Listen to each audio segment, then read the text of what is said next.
Gary Yerkew, and today at True North Practice Management, we're talking about attitude. Heard that saying, attitude is everything.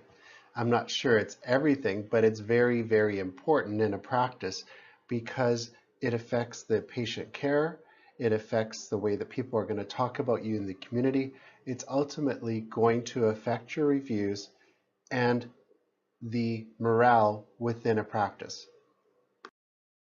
Attitude is so important for a practice. It really reflects on that individual, but also on the entire practice.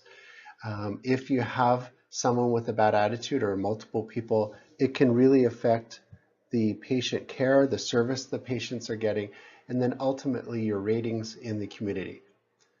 It's especially true with new patients because when new patients come in, they're forming their first impression of your clinic. Your team needs to know they need to be extra vigilant about how they're communicating with that patient, as well as their demeanor and their approach to the patient.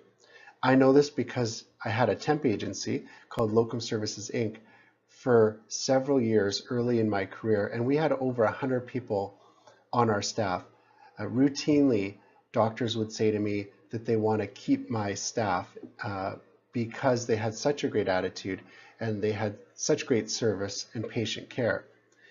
Personally, I've had over 30 to 40 staff over 25 years in my clinic, and I can say that there's probably 5 to 10 that had an excellent attitude that long-term stayed with me, and then others may have had a good attitude initially and that changed.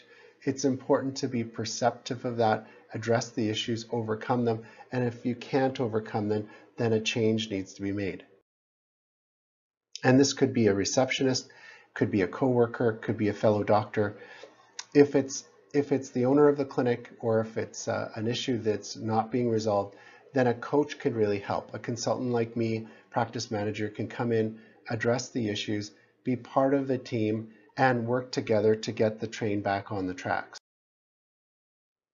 If you're interested in an initial consultation, call me today at 250-486-0062. We'll set up a 15 to 30-minute consultation, discuss the issues in your clinic, discuss your goals, your vision, and your mission, and then decide if we can work together to improve your practice going forward.